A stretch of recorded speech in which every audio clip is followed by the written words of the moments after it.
Good evening and welcome back one and all to the Collegiate Star League. This is week 5 and we've got action here between McGill University and the University of Pittsburgh Division 1 team. It should be a pretty good matchup tonight.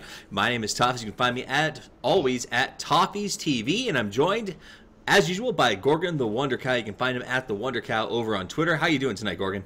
I'm doing very well. Happy to be back for the CSL matches. CSL Tuesday night fights should be a fun one. Thursday, but I'll let it slide. Is it Thursday? Man, yeah, the fights just last that long. Time runs together, doesn't it? That's it. Let's talk about the records real quick. Both of these teams look like they could beat some competitors and be a little more aggressive than we saw last week. McGill University 3-1 right now, and University of Pittsburgh at a 2-2 record. Both of them have gone up against PSU Pennsylvania, which is the 4-0 leader of this bracket. So this is sort of a fight for second place as they are ranked 2-3. If Pittsburgh takes this one, they'll be able to tie McGill up in terms of second place, and if McGill takes it, they're going to secure their spot as the strong second place contender here in the North 2 division. Now, that said, let's talk a little bit about draft so far. We do see some picks and some bands that are fairly typical. Winter Wyvern is very popular in this division as well as across the board in the meta right now. 18% pick rate specifically in CSL. We see her picked up almost immediately. What else do you see interesting in this draft? Well, the Alchemist ban implies a little bit about McGill's value or McGill's skill, rather, with that hero. He's a hero that you see banned pretty frequently as sort of an honor ban, but you don't really see him banned that frequently just in general. Like teams like Vici Gaming that specialize in that hero see him banned out against him. Excellent. All right, so Shadow Fiend, Doom, Queen of Pain. It feels like Dyer's going for a strategy we've been sort of seeing a lot of lately. That early mobility, but also the ability for the life save of the Winter Wyvern. And what is it about the Winter Wyvern that's making her so popular? Is it mechanical? Is it skill-based? Does it have reduction? I know you said physical damage is a big part of this meta currently. How does Winter Wyvern fit into that? Well, she just provides so much in terms of Winter's Curse, right? Basically, Winter's Curse, it's a relatively quick cooldown spell that makes any fight 4v5, almost guaranteed. It's a great stun, it provides a ton of physical damage output, it pierces spell immunity, it's just a really great spell overall. In terms of what else she brings to the table, she creates a strong laning phase. She does have catch-up potential with Splinter Blast. She can knock down some jungle stacks if she needs to. She provides a lot of defensive capability with Cold Embrace, and in addition, Cold Embrace is strong in terms of pushing, because you can cast it on a creep to extend the lifespan of a creep wave, so you don't need as big of a creep wave in order to push as a team. She does provide a lot. I think part of that just comes down to the popularity of the hero after the success of Navi's Sonico. But really, this is the one hero Navi has brought into the meta really for the last at least 18 months or so now. It's their one success story of they did something that other teams weren't necessarily doing very well, and they showed other teams. They were one of maybe 2 teams to really bring this hero into the spotlight. Nice. Also, I do want to ask you this. Earlier in the meta, we saw Broodmother pretty consistently banned in the second groupings generally. A hero that a lot of teams didn't want to have to put up with. I feel like since we've seen Winter Wyvern become more popular in the first 2 picks, we haven't seen Broodmother banned really at all in the second grouping. Is that part and parcel of the fact that Winter Wyvern is so strong against Broodmother in the early phase? Or do you think that the Broodmother's just sort of fallen off because people have learned how to counter her? So I think that what you're seeing here in CSL is not necessarily representative of what's going on in terms of professional level Dota. So I can't necessarily speak to what these specific players are thinking. With that, in pro level Dota, Wyvern's popularity has not had an impact on Broodmother. Broodmother has always been a very ban-heavy hero for her popularity, starting with when Zai started pulling her out around last December, January, and she really exploded. Right now, she has, for this patch, a 40s-ish ban rate and about 10% pick rate. So it's about 1 to 4 in terms of she's picked compared to her bans. And that's just because she's so situational. If there is a situation where your opponents would really benefit from a Broodmother, then you ban her. Otherwise, she's often a liability. Makes sense. Gyrocopter gets picked up here by Pittsburgh University. They don't have a team name up on the rack. I guess they had some issues in terms of getting the graphic to show. That said, though, it is Pittsburgh up on top, and the gyro immediately an Earthshaker is picked up. And I know Earthshaker has been not one of the top picked hero in the CSL at 26%. Yep. A very high pick rate, a lot of functionality, pace controller, great stuns. We've seen him used very effectively in these tournaments. What about Gyrocopter, though? We don't see a lot of Gyrocopter selections. Why do you think that is? Once again, that's a CSL thing. Gyrocopter is still extremely valuable in the professional scene. Probably I would guess the 4th most valued hero, though I don't actually have that number up in front of me. It was 4th most on Tuesday. I can tell you that much. It's probably still 4th most valuable. He provides a lot, but he is kind of squishy. He is kind of positional dependent, so maybe CSL teams don't feel like they have the cohesion as a team to really bring a rally around the Gyrocopter at very specific windows. You want to be aggressive with them at between 4 and 7 minutes, depending on your farm rate. You want to lay off with them at between 14 and 19 minutes, depending on your farm rate. Like, there are really specific patterns to play with the Gyrocopter that are very team-oriented, and he's a very positionally oriented hero as well. So I could see why teams of wildly varied skill, right, might avoid the hero. Makes sense. Now, Windranger does get picked up, a hero who I think pairs well with the Gyrocopter, if for no other reason than she has a very strong window during the window where Gyrocopter is sort of coming back online, sort of that doldrum, if you will, during his progression. So I like that combo. I think it works well. Queen of Pain will also be online during that phase, so I think look for some early kills for the Gyrocopter, and then Queen of Pain and Windranger are going to go a little bit crazy, and then Gyro will come back into that late game. Disruptor, though, a really great pick here against that Gyro. Gyro wants to sort of chase after you and slow you down. Disruptor has the ability to throw him backwards and say, no, I don't want to take hits from your rocket barrage. Yeah, and even more importantly, I think for that, the Gyrocopter does want to keep a perfect distance, right? He wants to chase you down, but he doesn't want to be chased down either. He wants to stay behind his team long enough in order to splash out flat cannon damage, maybe engage with just one hero or even shooting down some creeps and letting that flat cannon kind of shoot out around him. And the Disruptor is able to close that gap very quickly with the glimpse and get heroes right up and on him. Now, you don't necessarily want to be right next to a Gyrocopter. It's also a dangerous place to be. But at the moment where you want to kill him, closing that gap is vital. Makes sense. All right, so Disrupt is going to be a good pickup. I think that'll work really well for them. He'll actually pair well with the Earthshaker in the sense of it's going to give so much control to McGill as a placement and where they put these folks. The question that I have, though, is we have a great combo. Earthshaker, Disruptor, Shadow Fiend. That's going to be a 1-2-3 punch, right, if they get a good, strong initiation. If that initiation misses, if Pittsburgh is able to avoid that sort of lumped positioning, which I think they very well could with the lineup that they have, what does McGill then have to fall back on? They have some raw damage coming out of the Shadow Fiend. They do have the ability to erase one hero from the fight with Doom. True. But even 5-on-4 with what they have, I think you bring up a really good point that this is a cooldown dependent team, right? They have an Earthshaker, a Disruptor, but no Darkseer in order to create the opportunity to guarantee those hits. And they don't really have space for a Darkseer in their lineup unless they run Doom in the first position, which would be really weird. Now, they could put Shadow Fiend in a safe farm and pick up something like a Magnus for that mid position, I suppose. Yeah, they could do that. The Magnus mid actually wouldn't be terrible here, but it wouldn't fit. That's a weird pick, to be honest. Okay, I agree. I mean, it could work. The problem with the Luna, the real problem that I see, is that she causes opponents to scatter. And really what McGill wants is for opponents to coagulate. So she's going to force opponents to kind of run in opposite directions with Eclipse, and then the rest of her team is going to try and pick them off one at a time, even though the rest of her team is really designed to fight a bunch of heroes all at once. So it just seems a little loose. All right, that's it. Let's get this thing underway. This is the Collegiate Star League matchup. Both these teams, University of Pittsburgh and McGill University, trying to earn their way to the land final and their share of $15,000 in scholarships. Introductions for the team on the Dyer side for Pittsburgh. We're going to have Brodock playing that Queen of Pain. We're going to have Burr coming in right behind him on the Windranger. As Wisp, I Can Touch playing that Rubik. We're going to have G on the Gyrocopter, and last but not least, Oven Rash, the man who forgot to wear the mitts on Winter Wyvern.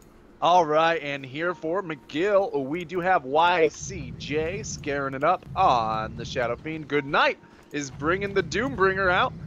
We got Dr. Small Plays, I love that name, taking the Luna for a spin. Earthshaker is going to be stomped around by Jaeger, and Moon Panda is going to be bringing back the Disruptor. Now, they did get vision on Brodok as he rotated around off of that early ward, so they have an eye on his wraparound. And now it'll be 4 sort of versus a spread out 5 here on the bottom for the Rune. I think that spread that McGill had to do to chase down the Quap really actually put them out of position to contest this Rune in any way, shape, or form. They will get the top, however, with Good Night, so I guess no harm, no foul. Yeah, you know, it kind of works out in an even way. I don't think you're necessarily going to be able to contest into a Rubik Gyrocopter. That's just pretty dangerous, to be honest. So Good Night was actually trying to save that Rune for YCJ, who almost got there at time, but G closed the gap. He actually comes in. Good Night has to go back to secure it. Picks up the Rune, but puts himself in a tough position. G goes in. Easy kill. First blood going to go actually to Burr, who got that with the power shot from the mid lane. So the mid laner gets an extra lead. The gold ends up going to G. And it's just a really tough start. I mean, I get what they were doing. That extra gold to YCJ would have been huge, but... man, yeah, really remember, I literally just said, I don't think they can really contest into a Rubik Gyrocopter. And sure enough, the telekinesis into Rocket Barrage is a guaranteed kill there, right? That's exactly why I said that.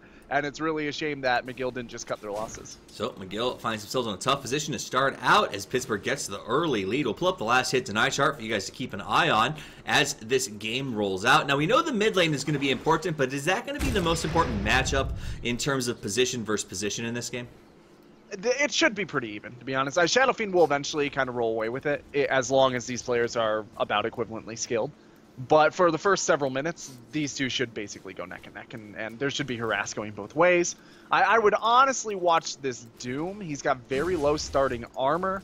He did buy a Ring of Protection, and he actually managed to find himself a Wildkin, which is a great pick for the early game. Yeah. But he's still vulnerable if he comes out too far to a Rubik Gyrocopter. That telekinesis into the Rocket Barrage is just so nasty. Rocket Barrage is magical damage, plus all the physical damage that they're able to throw out.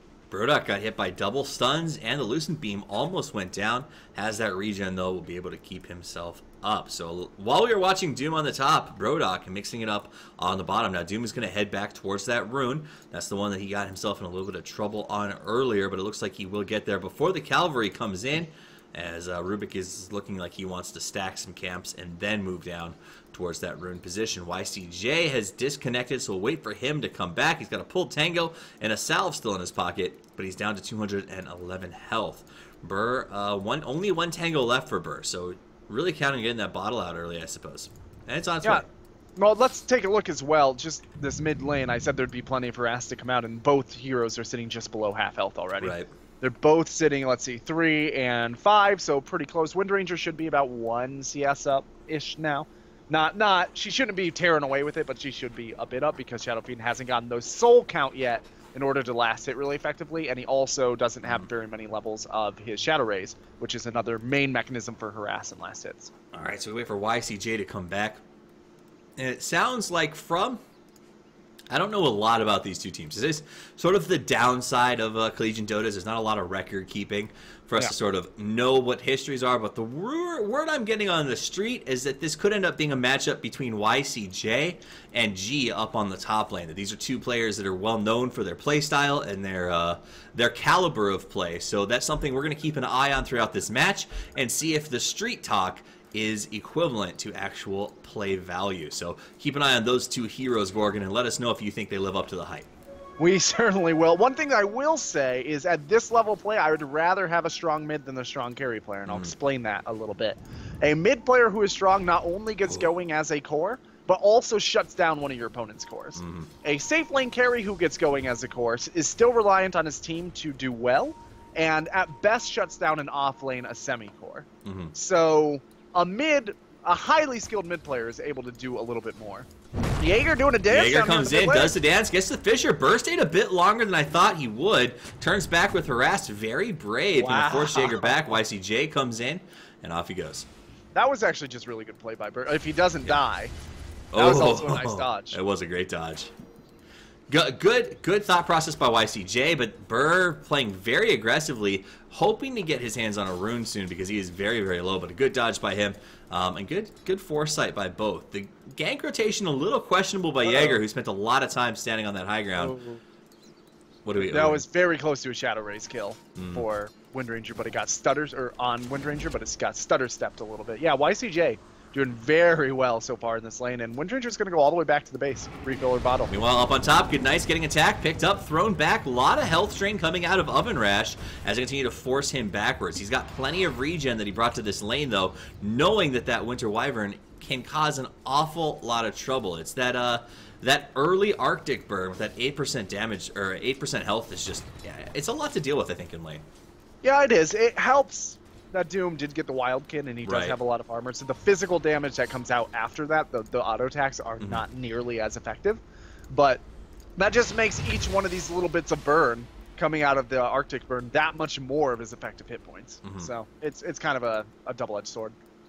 All right, so the Goldie's pretty it's still 3 and 5 in terms of gold and XP. No one ahead right now. If we look at the last hit matchups, you're gonna see Luna doing very well, but dead even with the gyrocopter. YCJ gets picked up and thrown back. Nice play by Rubik to keep that flask empty, but it's actually gonna end up being a death. So Rubik should have just given it up, I think, to be honest. Well, maybe I don't know about not, because the double damage on the Shadow Fiend would almost certainly have been a kill with a player this skilled too. There's no good decision there, I guess. I think you're right. I think he had no option, at least deny it, because had he let it go through, double damage, might have still got a kill with YCJ, and then he takes a full bottle back to lane. Oven Rash now on the chase for Goodnight. Goodnight going to drop a little bit low. In comes G. He's going to go crazy with the Rocket Barrage. A lot of damage coming out. Goes behind the trees. G jukes backwards, and Goodnight will be able to escape. He did not have the Scorched Earth up for escape. He would use it on the camp, I believe, but that's all right. That extra armor really paying off in dividends. A good early purchase for that Ring of Protection. Yeah, he actually switched over to the Unholy Ore now as well, which means he's going to have more HP regen, so he should be fine to be back in lane very, very quickly here. I will point out that Rubik, actually, who's rotating in on the Shadow Fiend, wants a bit of revenge here. The Wind Ranger going to come in. I don't know that they have the stun there. The Shackle, if she can get in position. No Shackle. There's the power shot, though. They finished the job. So a good third point in Shackle. I was curious about her spending on Focus Fire. I thought she would have put that into a Shackle shot.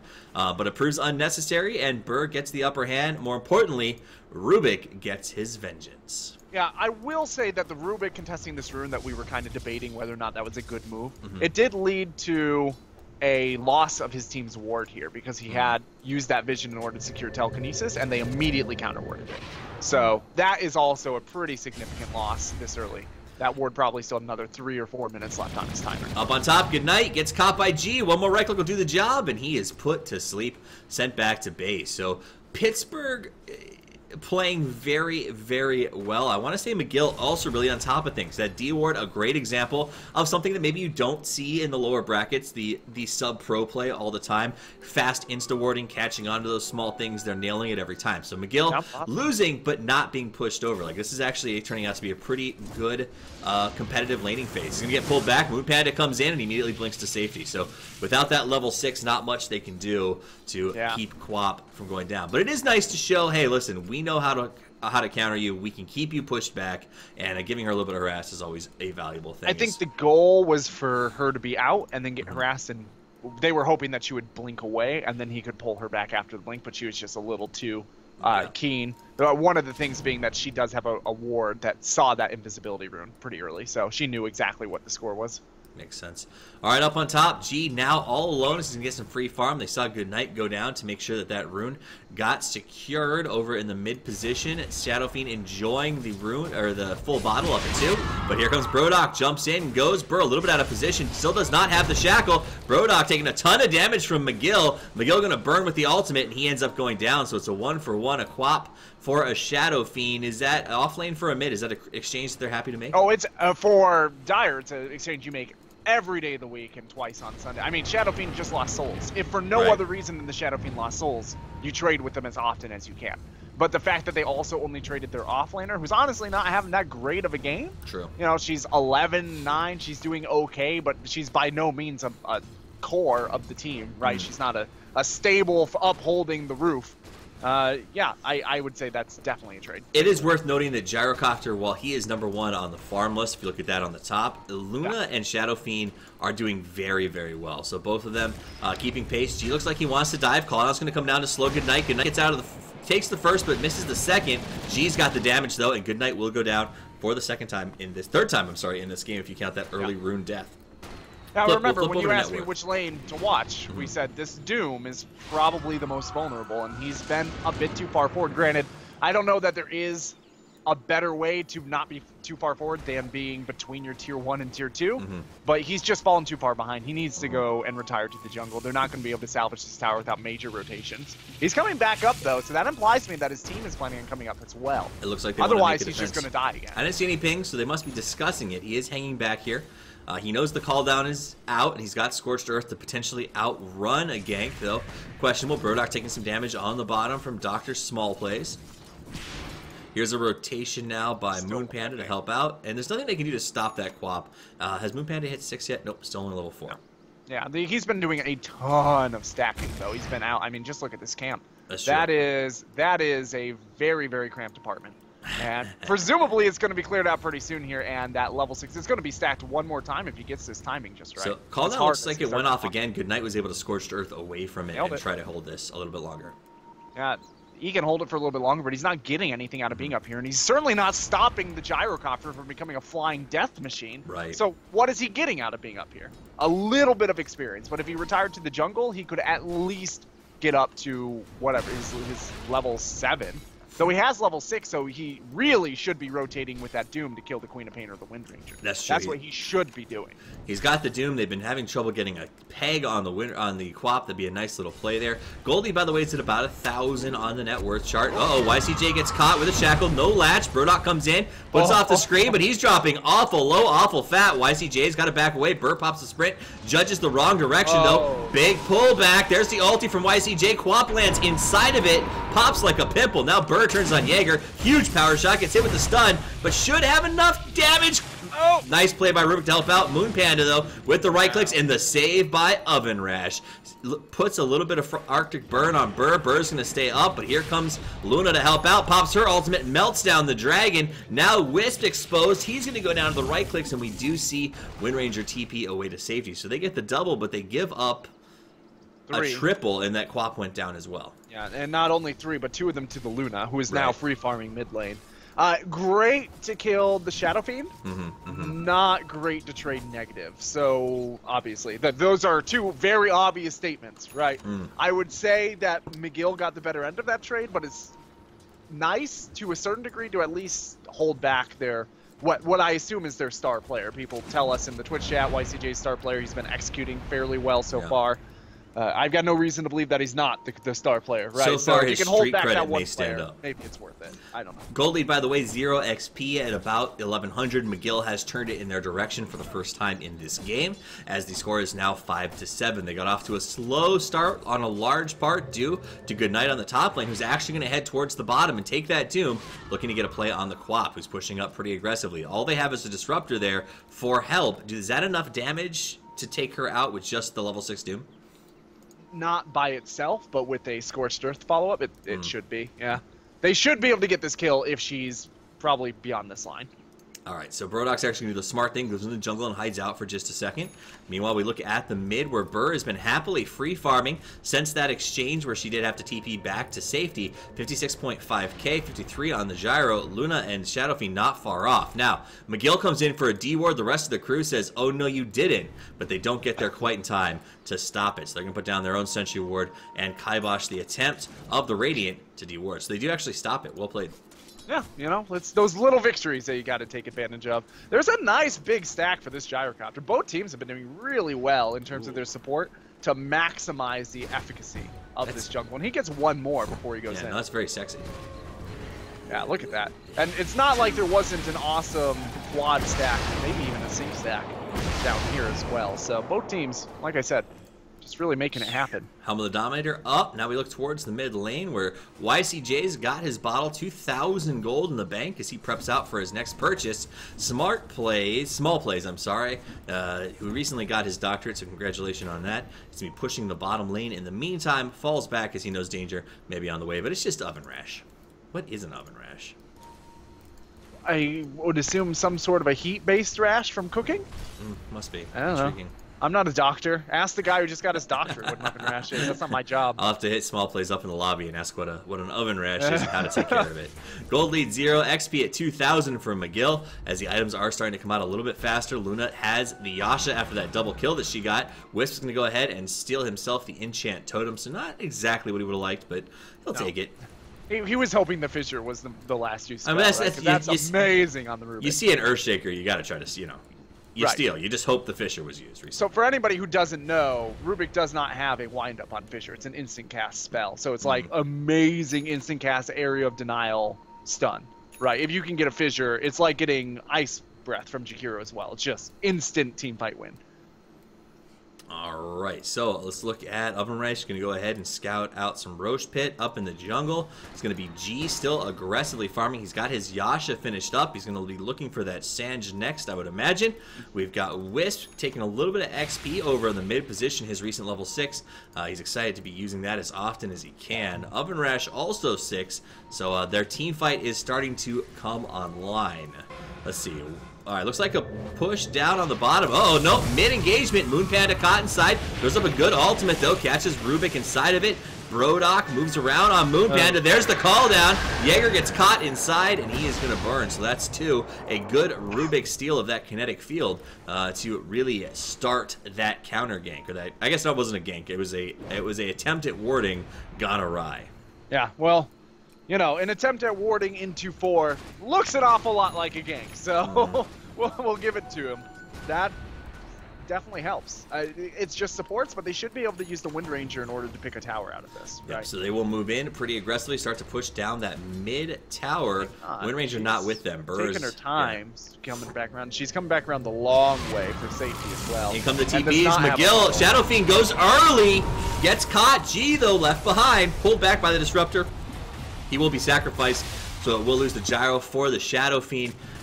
YCJ maybe going a little bit too soon, expecting that a different TP order perhaps was coming in. Unfortunate, but I mean a 1-for-1. Yeah, not ideal as a trade, but you got the Shadow Fiend and, well, no, the Luna got the kill on the Gyro. Yeah. So that actually worked out pretty well for McGill. If anybody but the Luna had gotten that kill, probably about an even trade. That's true. Damn, Luna looking pretty good right now as she continues to climb that net worth chart, 7.5. She wasn't the leader at the beginning, but she certainly became the leader after that double kill that was unfortunately given up to her in the mid position. That really let her get a chance to get some farm running, get that Yasha up, and she has refused to let go of that little bit of an advantage that she got early on and has been really forcing the advantage harder and harder. Now YCJ is going to go invisible. He has the Shadow Blade, moves on Brodok, right click, boom, and that's it. So easy Shadow Blade finish, and Brodok is going to get torn apart without even having to be silenced. Yeah, it's not often that the Queen of Pain blink animation is too long for you to survive, but boy, it sure was there. That I would be very wary. Meanwhile, up on top, Goodnight almost got himself in trouble as Wisp tried to get the latch up. The latch misses, but Burr comes in. He's crossed up. Big ulti comes out from both Disruptor and the Gyro, crossing Fissures back and forth. Knight cost inside, but again, no latch. G, though, should be able to finish the job. He cannot. Nice kinetic field to slow things down. Oh, Burr gets a beautiful power shot from the distance. Gets himself a nice kill. Who did he got the Doom at range, right? Yeah. Yeah, so what happened Great there was shot. the Flak Cannon was chasing him out, and Wind Ranger took the kill with the power shot. That kill was there anyway, I think, because of the Flak Cannon. Gotcha. But he just wanted to secure it. The Flak Cannon also got the Disruptor at basically max range.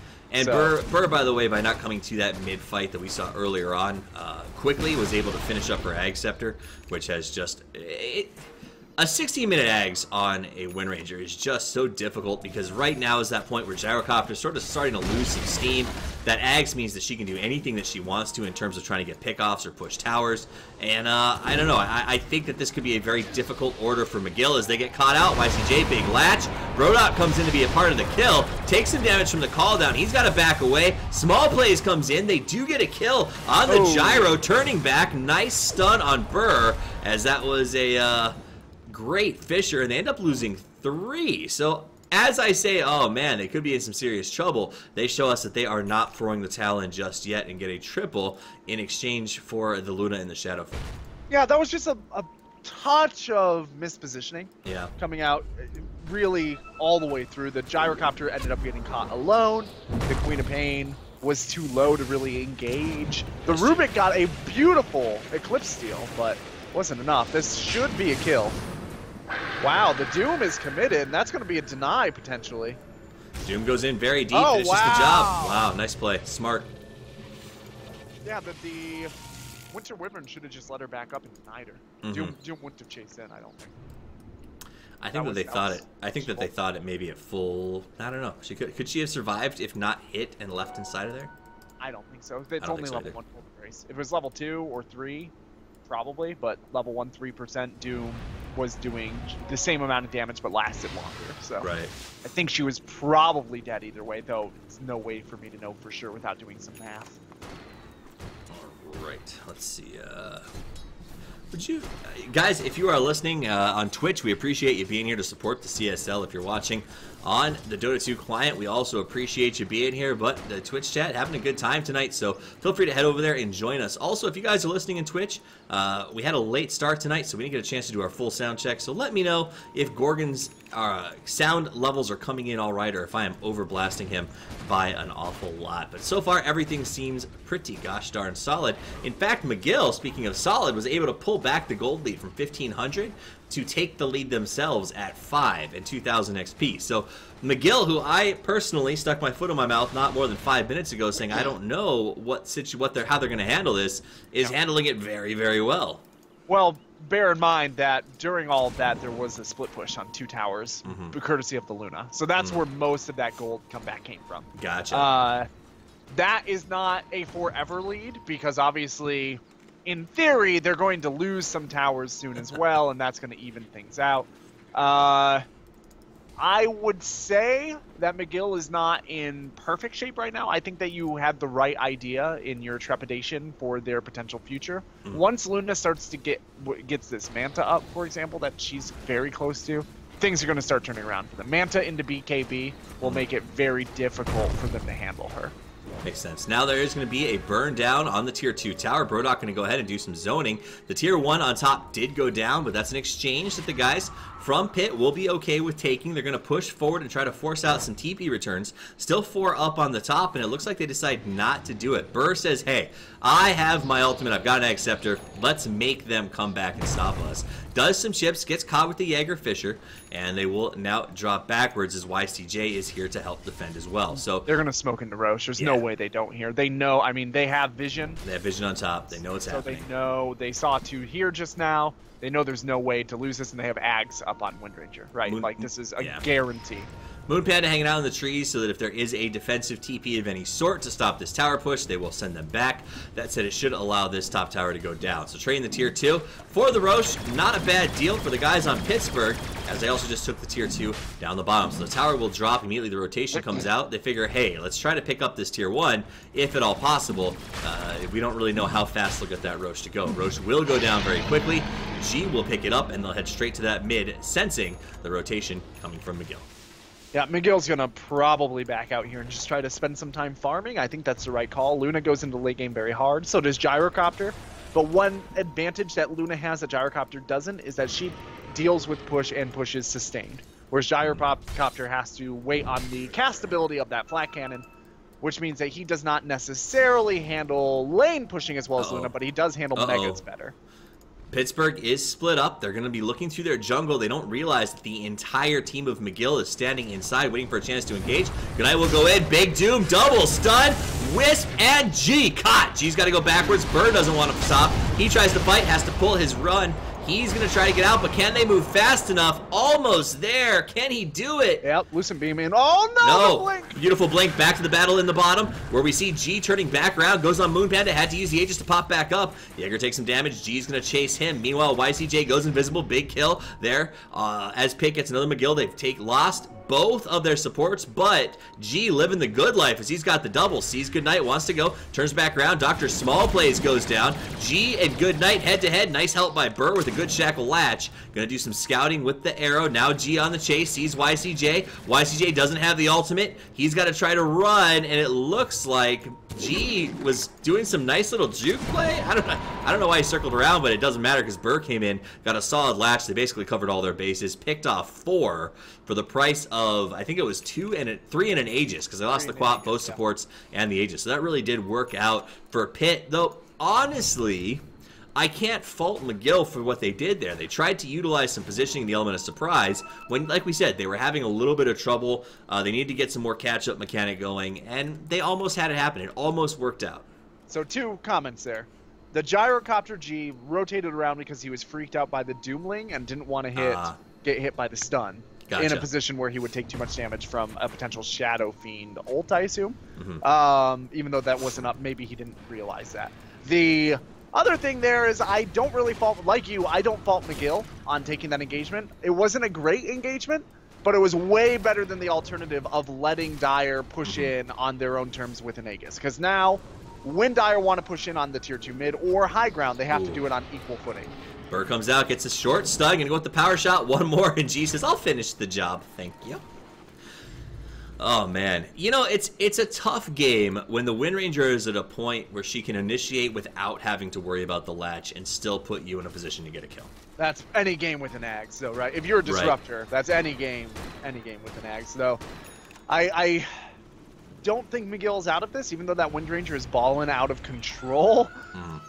They do have a lot of potential for this high ground defense. They've got a lot of AoE, and these choke points that kind of exist naturally on these stairways are great for the sort of lineup that McGill has. So G and Burr are going to head into this tower. Should go down pretty quickly. Burr is going to use that focus fire to get it down very quickly. We see TP's coming, but they're going to allow the tier 2 to drop. That's the last of the tier 1s and tier 2s. Now the back away. Shadow Fiend goes invisible. Thinks about engaging. Good play by Jaeger, but all it's going to do is do a little bit of zoning. Now they go into the bushes. Burr gets hit with the Doom. Caught inside a kinetic field, but they can't see her because she's in the trees. Big call down.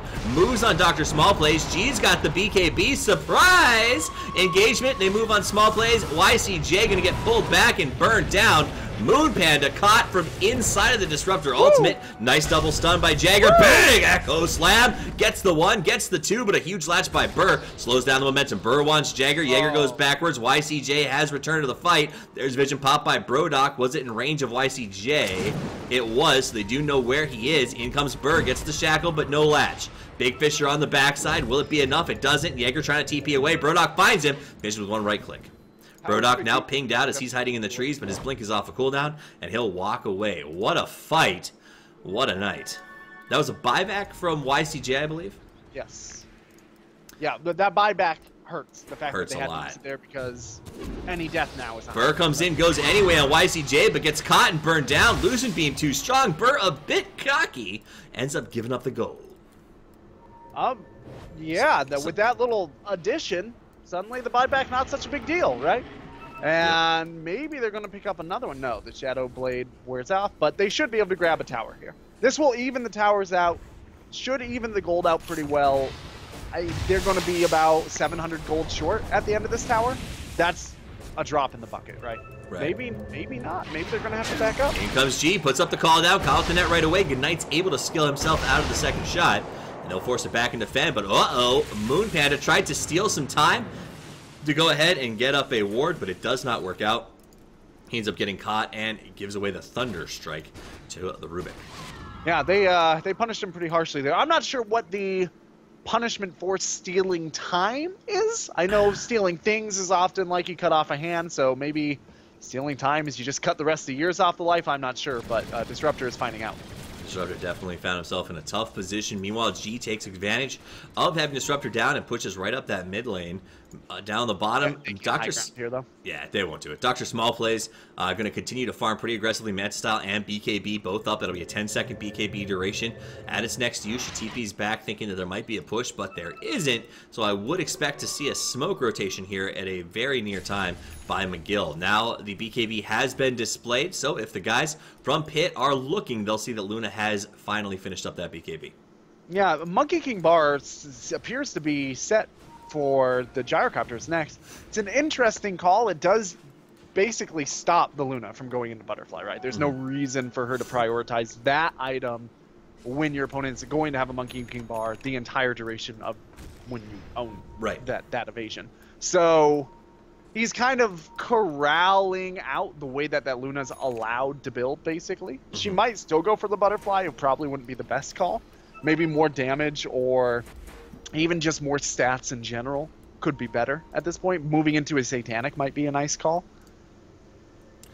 All right, so let's go back to the mid lane where Luna is alone. They have to be careful. She doesn't want to get engaged on G. Sees her, starts to move, but gives himself away as he moves down the stairs. Had uphill protection for just a second, and immediately McGill University backs off. They know that the momentum right now is on the side of Pitt.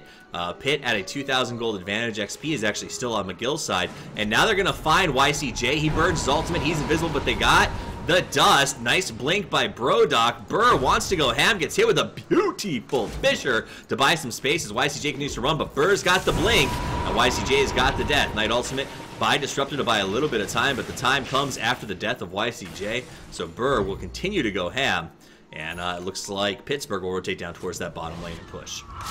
And why wouldn't they, right? They have that down for 70 seconds. They know there's no buyback. This is the time. There will never be an easier time to high ground than now. Brodock's got the Ags up. Farm's been a little slow for Brodock, all the way down at the bottom of the core farm, but not really a factor as the Gyro and the Wind Ranger have really just been carrying this game on their shoulders very, very well. Luna, no slouch, as she is sitting up there pretty high, and it looks like they're going to keep their farming and pushing as Jagger and Moon Panda try to keep the defense up with the help of Good Night. But in they go. They've got so much damage with that chip from Burr that they are going to start working on the tower. Here comes the call down, moves on G. The BKB is up. Now G gets very deep. In comes Brodock. Nice blink. Boom. Finishes off the Doom. And they should be able to take this tower without too much issue. That mid tower did go down on the tier 1. The rest of the team TP'd back. G's going to get himself a Glimmer Cape as he goes to the high ground to get the last hit. But he's exposed. Jaeger comes in, gets up a nice stun. Big Echo Slam. G going to go down. Jaeger, though, exposed. And he should back off. Now, Small Plays has that BKB running. That was her first use. So it's a full 10 seconds. They pull Oven Rash back. But Burr with the double latch. What a play. Goes ultimate on Panda. Burns down Small Plays. That's a 1-2 punch that ends up in a team wipe as they finish off the melee rack. Shadow Fiend can't really stop them alone, but the buyback from the Earthshaker might be enough. In comes YCJ. He's going to move in pretty aggressively, but they have Sentry Wards. Finishes off the Rubik. Rubik's going to drop like a rock. Pings on Burr. Burr finishes the melee racks. That was dangerous by Burr. It was. He has no mana for a wind run there, so made the play. I think if YCJ had realized that, he probably would have gone out and stopped the blink. Yeah. Right? But, you know, could have, would have, should have. Burr finishes the racks and blinks away to safety. Breathes a large sigh of relief. I would imagine that everyone on TeamSpeak probably heard. The gold lead jumps up to 4,000 to the favor of Pitt, and XP is at 2,000 to their side as well. Why don't you give us an update on the items that are out? Well, we are starting to look at all the BKBs coming out, right? The Shadow Fiend already blew his buyback, but he's getting close to something that's next. Probably not a Heaven's Halberd, so must be Sanjin Yasha. Seems like a weird stage in the game to get that item, but hey, it's his comfort zone is what's important. The Doom actually went for a Vlad, so he's going for a more supporting style role here. That's an interesting call up against a Luna. They do already have one Rax down, right? But Luna does not have trouble dealing with megas. At least one lane of megas in just melee. That's no issue for a Luna with Max Clave. Oven Rash comes down and gets up some. I do want to point out, Pitt has been doing a wonderful job of aggressively dewarding and making sure that Shadow Fiend can never comfortably Shadow Blade rotate. Yeah, absolutely. They've been really just doing a very good job of general coordination. I would say McGill, they've had micro coordinations to the same level, maybe even better, like one hero attached to one hero, perfect sort of interaction. But their overall coordination as a team doesn't, globally especially, doesn't really seem to be there as much. Like the Doom. I'm going to interrupt you because they're coming in to stop that Aegis. They wanted to try, but they got there too late. Pick up, throwback. YCJ dropping low. Nice play by the Disruptor, but will it be enough? The Caldoon's going to catch two. YCJ goes in Viz. Jaeger taking damage. Brodok goes boom! That's the triple burr. In some trouble. Ultimate burn by Luna. She's got her 9-second BKB. G wants to play, though. Brodok's in here to fight as well. Doom comes out. G's going to have to commit to just dying, but wants to take the Luna with him. She's getting very low. Asks for a deny. Says, kill me, please. And they do. They didn't have to deny because it was an Aegis. So that's there's right. no gain. But let it go. Aegis pops out. It's, you know, having good habits is worthwhile, right? If you see a doomed ally, there's no opponents nearby, you deny them. That's what you do. Either They're way, gonna push it mid and then try to take center. Yeah. That's. They have maybe enough time to do that, but probably this range barracks is all they're going to get out of this. So they go range racks. They if picked off Luna 4. does buyback, that is. Now let's see what we've got. Luna does have the buyback available. Immediately head towards that mid position. She's going to put some damage on it. Looks like Doom walking the range, trying to just keep the creeps backwards a little bit. Can they take this? Wind Ranger's not there. So G's going to be able to take this, it looks like. Here comes Good Night. Puts up a shot. G not willing to stick around. Gets a Glimmer Cape, and they will back away. In comes Jaeger. Big Fisher. Pull back on Oven Rash. A call down. Brodok wants to fight, though. BKB popped on Good Night. Takes the damage as he comes back in. G and Oven Rash get a little bit of hit, but they're actually going to come back at the tower. Nice play by Brodok. I like that usage of the dust there, just to make sure that Shadow Fiend wasn't up to no good, and they will back away. But again, Oven Rash gets pulled back, so that was Wisp, and Rubik will get roasted. Poor guy. Dude, Rubik has played a wonderful support game and been sacrificed numerous times to McGill University. Every time he thinks he gets out, the Disruptor pulls him back. Pulls him back. Just when I think I get out, Disruptor pulls me back in. Phenomenal.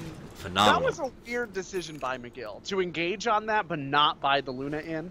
They had very little potential to get a meaningful kill there without the Luna. Yeah. But I also understand the desire to not engage that Luna's buyback when they're already kind of teetering on the edge. They either needed to push their opponents out of the base and give up the tier 3, or they needed to buy back the Luna and take a team fight there. But what they did didn't really get them very much. They lost a tower for Rubik. That's still a trade that Dire is willing to make, right? For Pitt, that's all right.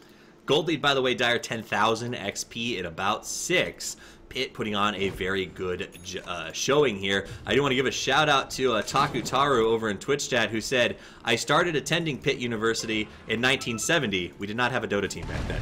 Big surprise there. Now we see an engagement. They want to move in. Immediately, BKBs are popped all around. In they go. G going head-to-head with Dr. Small Plays, but Dr. Small Plays got no big plays on the docket, as the BKB's nice, but the right clicks are nicer. Gonna go down with a big push now, coming up the middle lane to finish these racks. In comes Moon Panda trying to escape, but the blink is too strong. Modok and Wind Ranger both show up at the same time and say, ha, we're interested in killing you. And they are forced to oblige. G's gonna come in. Looks like he wants to focus on the tower. Burr showing some good self-control. Instead of chasing down the Doom, sticks to putting out damage.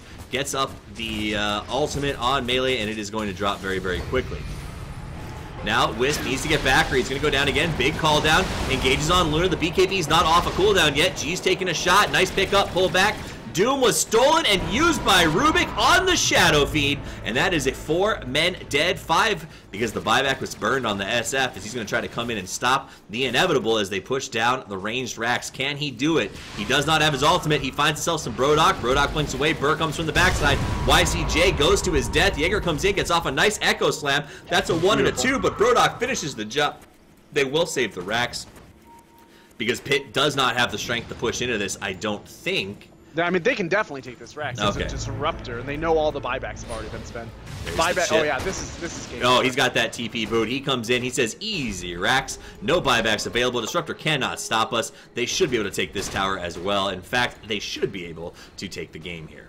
Yeah, this is at least megas. Maybe McGill will fight into megas because of the value of that Luna. But she's actually been stats. Yeah, she's been doing stats instead of Lunar Blessing, so she's not even going to have that extra little bit of damage.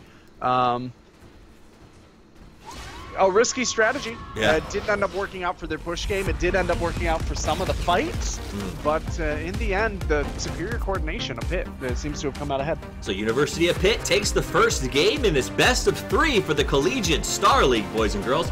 It's not over. We have at least one, probably 2 more games for you tonight because both of these teams showing that they came to play. My name's Toffees. You can find me at Toffees TV. I'm joined by Gorgon the Wonder Cow. You can find him at the Wonder Cow over on Twitter. And of course, follow at C Star League if you want to know all about the top collegiate Dota. It's not just Dota. We do college sports. We do League of Legends, Dota, Hearthstone, CSGO, StarCraft, and I believe that there are a couple more games being added to that list in the coming season. So if you're interested in getting your college onto the competitive esports scene, this is the place to do it. $15,000 in scholarships specifically for Dota 2. Other tournaments with different prize pools to check out. And finally, before we log out, if you go to cstarleague.com, you can enter the banner design contest. Right now we're having a contest to see who can design the new banner for the website.